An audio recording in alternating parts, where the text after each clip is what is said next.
So I'm just back in Bangkok after working on a 1-month project documenting people living on the Mekong River from northern Laos through Cambodia, out to Vietnam, Mekong Delta region. Planes, I took mostly taxis and buses and some motorcycles and riding in the back of trucks, whatever it took. I have a lot of bags, but I opted to take this think tank Urban Disguise 70. So I just thought I would unpack it and show you what I took for a 1-month gig like this, but also what can fit in this bag. It's pretty incredible. First off, my little Benro Gitzo rip-off carbon fiber tripod, and I like the twist legs. This is the backpack system for this think tank. Carry it like that. That's the rain cover for the bag. Need that a few times. And the Cambodian krama.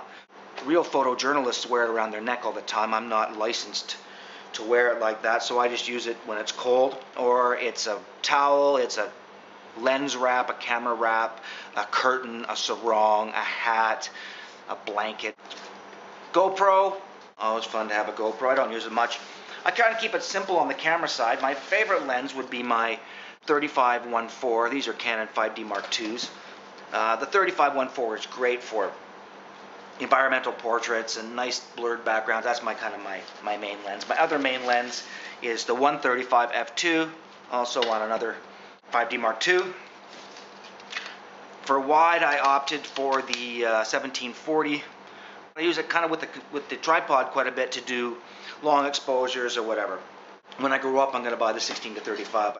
This is the 85 1.2, the holy grail, I guess, of Canon portrait lenses. I really use the 135 more. It really reaches out and takes the place of some of that big, heavy white glass I was carrying around for a long time. I don't even use all the pouches in this thing. I swear there are pockets in this bag that the manufacturers don't even know about. Just a bunch of stuff in here. A Petzl headlamp, of course, you need that. Here's a little Manfrotto head. I don't like the heads that come with these Benros, so I just have this one. There's a 10-stop ND. As this was a water project, I took that. I know it's cliche, but you can do those super long exposures and get that nice silky water. Cable release. Business cards. Small thing, but you don't exist in Asia unless you have a business card, so gotta have it. The world's greatest travel phone. It's a Nokia. I bought it in Bangladesh for like $15, and it's got the killer app, which is the flashlight. Knife. I did not travel with it on a plane, obviously, but this knife has been on plenty of carry-on before 9/11. Lots of room for more batteries and pens and what have you. There's also this thing here, which is really nice to know that everything's zipped up and completely safe. Notepad. Another little think tank item, which tethered, which is also good for peace of mind. Holds all your cards, blank cards up, used cards down. Then down here you can put all your various SIMs for different countries. Micro SIM.